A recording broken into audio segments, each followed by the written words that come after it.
This is the Late Round Podcast with your host, JJ Zacharisa.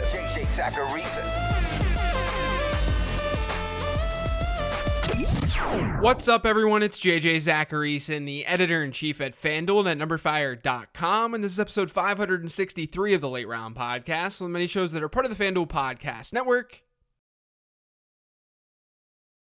Thanks for tuning in. Don't forget about this week's FanDuel Podcast Network Listener League. Check out FanDuel.com/league/Listener League to join. It's a rake-free contest that costs $5 to enter and has $1,500 in prizes. You can enter up to 3 lineups to the contest. Again, that's FanDuel.com/league/Listener League to join. Eligibility restrictions apply. Go to FanDuel.com or download the FanDuel app for more details.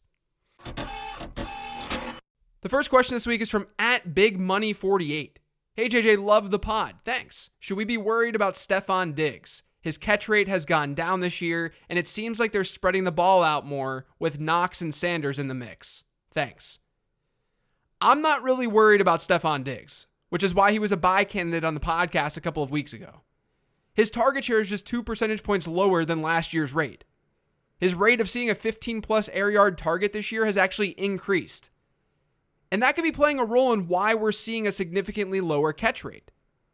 But his current catch rate, which is receptions divided by targets, is going to get better. It's less than 60% right now.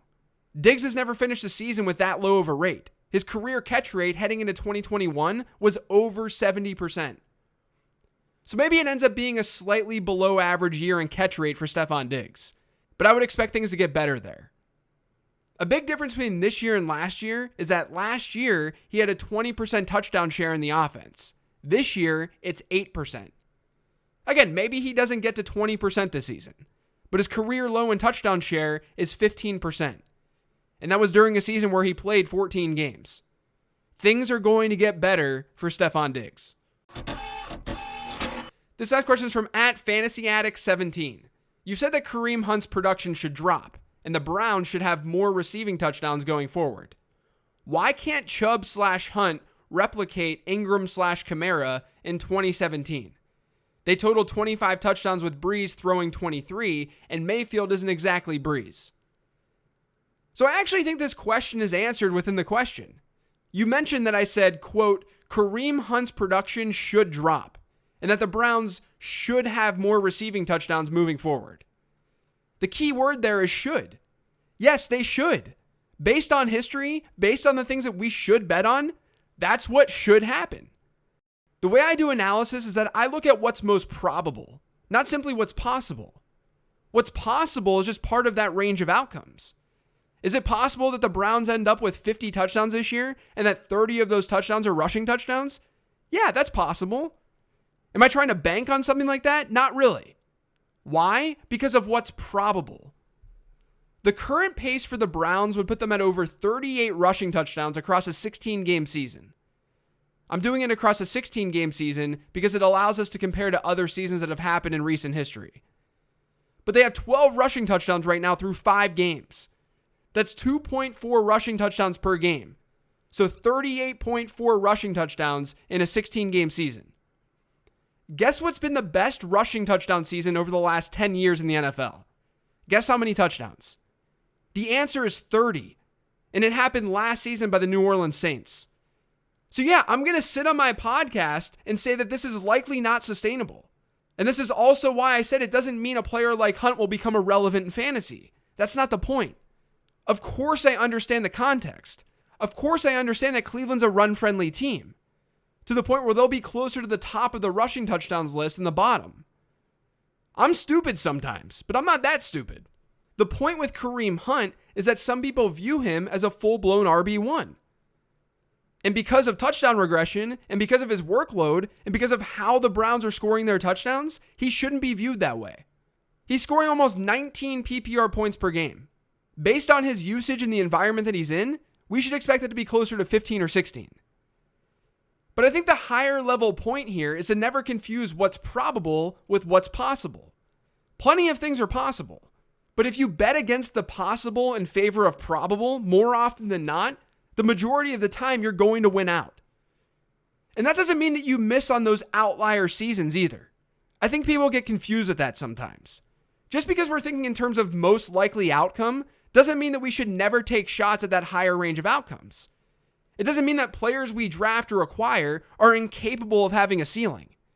We're looking at the most probable outcomes because it can help us know when to buy and sell and have a more sustainable, high-scoring fantasy lineup.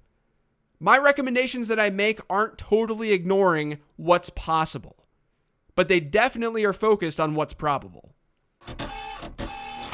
This next question is from @Jiggy_J. Do you change your tactics when you're scoring almost the most points in the league, but still somehow losing multiple weeks? Is that just bad luck? Generally speaking, you should ignore your head-to-head record when you're trying to judge how good your fantasy team is. If you're 3-2 right now, but bottom 2 or 3 in your league in points, you got to ask yourself why, and you probably need to make some moves. Look beyond your record when you're evaluating your teams. This next question is from @TM2614841911. You mentioned Henry's pace is record-breaking so far, so there's possible regression in usage. You've also mentioned Tennessee passing at a higher rate than before, maybe not as efficient. With maybe Julio coming back, does Tannehill have a chance of turning it around for the second half? Things point to Tannehill being better than he's actually been, in my opinion at least. He's played around expectation, but I'm not convinced that Tennessee's going to keep up this pace of scoring touchdowns, how they're scoring touchdowns, where over 57% of their touchdowns have come on the ground. And Tannehill hasn't been part of that like seasons past. The Tennessee defense is also quite bad. And over their next 4 games, they get Buffalo, Kansas City, Indianapolis, and then the Rams. So those are tough teams where they may not be fortunate to see a positive game script, or even a neutral game script. Derrick Henry will still be fine. And the matchup against the Bills and the Rams is not necessarily ideal for Ryan Tannehill. Like, you can't confidently play Ryan Tannehill this weekend. But it wouldn't surprise me if we start to see the touchdown ratio start to move the other direction over the next month. And Tannehill's a good option for week 7 if he was dropped in your league because they get Kansas City. This next question is from @BGT Evan. Do you see trading in fantasy football as more of a competitive endeavor or a collaborative one? In other words, should managers be finding ways to scam their trade partners, or should they be working together to find a trade that benefits both teams? I think the obvious answer here is working together. A scam of a trade might work once in every 50, 60, 70 tries. If you're in a more competitive league, a trade that's lopsided will rarely work. So what's the point? All you're doing is insulting the intelligence of the other person. And that's going to make them not want to make a trade with you. I try my best to make all of my initial offers fair. I don't want the other league manager to just think that I'm out to get them. In the end, a trade should benefit both teams. It's possible for that to happen. So be collaborative. Don't be selfish. This next question is from @TLW Travis. How do you see the Giants wide receiver core moving forward once everyone is healthy? Would you still envision Shepard to continue to get the bulk of the target share, or has that changed now with the emergence of Kadarius Toney? I don't know how you keep Toney sidelined after what he's done the last couple of weeks. He's not just playing in the slot and thriving in the slot either, which is where Sterling Shepard plays. Toney's playing everywhere. And with a better weapon there, I think Shepard's target share dips. I'm sort of expecting Toney, Shepard, and Golladay to see the most snaps in 11 personnel when they're all healthy. And then maybe Slayton seeing somewhat of a rotation. But I think the nice part with a player like Toney and even Shepard is that both guys can actually play outside. Just because they may be better in the slot doesn't mean they're incapable of playing on the perimeter. And remember, when we refer to slot players, a lot of slot wideouts are playing like 50 or 60% of their snaps from the slot. Not all of their snaps. I just think it's rational to believe that when everyone's healthy, Toney is going to be on the field. And since Darius Slayton is the least talented wide receiver of that group, he'd be the odd man out in 3 wide sets. He'll still get rotated in, but I don't see why Toney couldn't or shouldn't be able to hit a 20% target share in that offense moving forward, or why that's not a reasonable outcome. And that will naturally mean the other wide receivers there, like Golladay and Shepard, that they don't have the same type of target share ceiling that they once had. This next question is from @Alish Earn. Have you upgraded your August forecast of Rashod Bateman with Lamar passing more? Is he worth grabbing? So I'm just going to brain vomit some thoughts out there for this one. I hope it'll all make sense at the end. My forecast on Bateman was very much a career-long forecast. not just a 2021 one. For those of you who don't know what my take on Bateman was, it was the following. I loved him as a prospect. My model had Jamar Chase as the top receiver in this class. Devontae Smith was number 2. And then Bateman and Elijah Moore were 96th percentile prospects in third. The talent was never in question. What was tough to figure out was how he'd produce in fantasy given the other pieces in the Ravens offense, but more importantly, the fact that as long as Lamar Jackson would be under center, the Ravens would be run heavy. And I still think that's the case. I still believe the Ravens are going to be a run heavy team with Lamar Jackson. You could argue that in 2021, everything that's happened for the Ravens has favored the pass more. They lose their top running backs to injury. The defense is playing really poorly. That means that number 1, the Ravens may not feel as comfortable being as run heavy because they don't have reliable backs. Even if that's not that logical, it's not crazy to think that a team would think that way. Number 2, though, game script hasn't been in their favor. Baltimore's a 4-1 team that's run 131 offensive plays this year while trailing. That number isn't that far off from the league average despite being 4-1. The Ravens defense not playing as well, that's naturally going to force a more pass-heavy script. But guess what? Baltimore's still 25th in the league in overall pass rate, and they're 28th in neutral game scripts. So many things have helped them see more passing volume this year. And while they're just running more plays than most teams so that passing volume is closer to league average in total, their intentions are still clearly to not be some pass-heavy team. That still very much worries me long-term. And what's also somewhat of a concern is what happens if Lamar Jackson doesn't play out of his freaking mind. What happens to Bateman with 2 really good weapons in Mark Andrews and Marquise Brown in that offense? I'm less worried about the latter, but the former is probably going to come eventually. Because so far this year, Lamar Jackson has probably been the league MVP. His yards per attempt rate right now is 9.1. We've seen that yards per attempt rate be hit just 3 times over the last decade. Once by Aaron Rodgers in 2011, Nick Foles in 2013, and Matt Ryan in 2016. Unfortunately, that efficiency probably is not going to last. I think Lamar is still going to ball out and be fine, and he can still sustain fantasy-relevant pass catchers even with a little bit of a dip there. But this argument has always been about ceiling and not floor. And it's been about the long-term ceiling and the long-term viability, not what could happen in a random season where things swing in one direction, like we're seeing this year in Baltimore and how things have really helped the passing attack. So where I stand is that Bateman should be rostered right now. That's why I had him as an ad just a couple of weeks ago. The Ravens' passing situation is the most favorable that it's been under Lamar Jackson. There is no doubt about it. But remember, the argument for the Ravens passing more from people is that because they drafted Rashod Bateman, they would throw the ball more. Rashod Bateman hasn't been on the field. The reason the Ravens are throwing the ball more is because of game script. The defense hasn't played well. Maybe that'll keep up. But we also can't expect Lamar Jackson to be this good because he's been unbelievable. But yes, right now, given this environment, you should want to add Rashod Bateman. Because going back to what I talked about earlier, what if this is the norm for the 2021 season? What if this is what's possible? Unlike Kareem Hunt, you're not selling a player. You're not trying to extract that value. You're talking about someone who's on the waiver wire that you can just add. So yeah, go ahead and try to add that. Because Rashod Bateman is a very good wide receiver. He was a very good prospect. In this offense in 2021, there's at least some ceiling there. The last question this week is kind of a personal one. It's from @TheCurseFantasy. One of the things I appreciate about your podcast is that it's to the point. However, with Mike Taglier's passing, I feel a little guilty consuming fantasy analysis without knowing much about the analysts. Care to share a little bit about you personally? Background, family life before fantasy football? Thanks.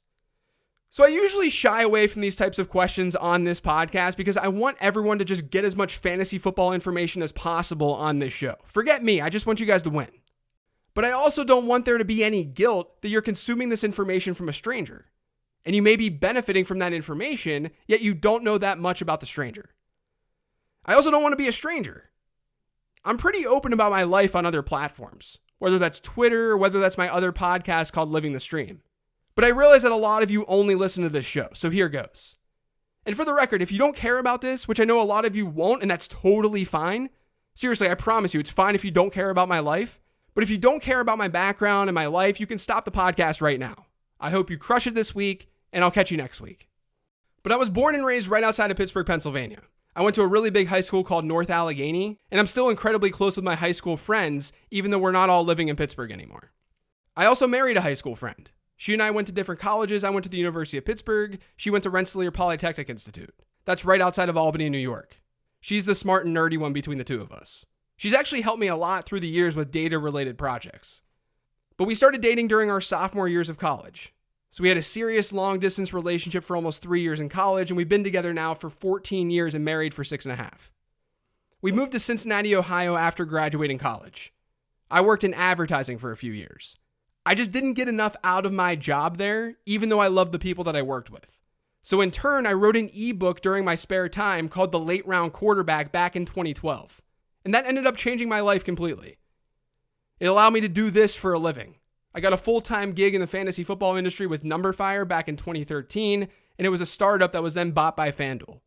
My wife and I then moved to Charlotte, North Carolina in 2014, and we've been here ever since. We love Charlotte and the friends that we've got here.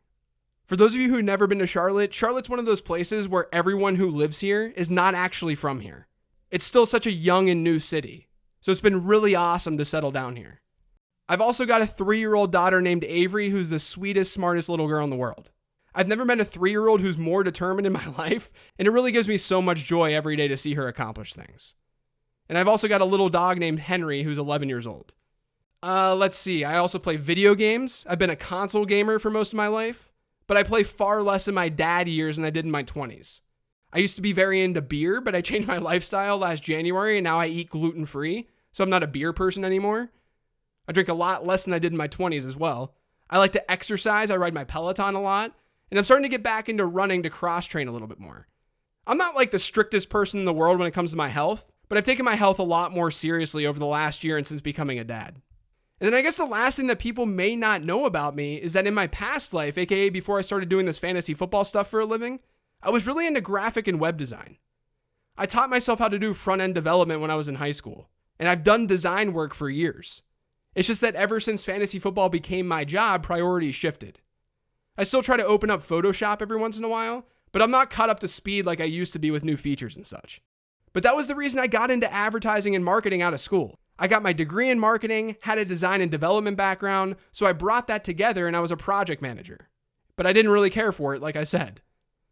Some may be wondering where my data background comes from. And honestly, I was always just interested in decent in math. I was always a couple of years ahead with it. I was bad at other school subjects, but I was really good at math. So it was really easy for me to bring sort of all these different angles together when I tried to get out there in the fantasy football space. I had a love for football and the game of fantasy football. I had a design and marketing background to differentiate myself a little bit. And since it's a data-heavy game, I knew that I could handle baseline stuff with data and then just sort of grow as I did more work with numbers. That's pretty much it, though. I honestly don't live a very thrilling life from the outside. I get to do what I love to do for a living, and then I enjoy my family and do the things that everyone loves doing, like watch TV shows, get together and hang out with friends, play golf, just the typical stuff. So hopefully that all gives you an idea of where I came from, who I am, and how and why I'm doing what I'm doing. I'm a very lucky person. I've worked hard, and not everything is as easy and as simple as I just made it sound, but I'm incredibly lucky, and I realize that. And the reason I feel that way isn't just because I get to talk about fantasy football for a living. Like, that's cool and all, and I definitely love it, and I feel lucky to be able to do it. But first and foremost, more than anything, I'm lucky to live where I live with the family and friends that I have. To me, life is about relationships, and I've been blessed with a lot of good ones. That's going to do it for today's show, though. Thanks to all of you for listening. If you've yet subscribed to the Late Round Podcast, make sure you are by searching for it pretty much anywhere podcasts can be found. And don't forget to follow me on Twitter, @LateRoundQB. Thanks for listening this week, everyone. I really appreciate it. Enjoy your weekend. Crush week 6. I'll talk to you next week.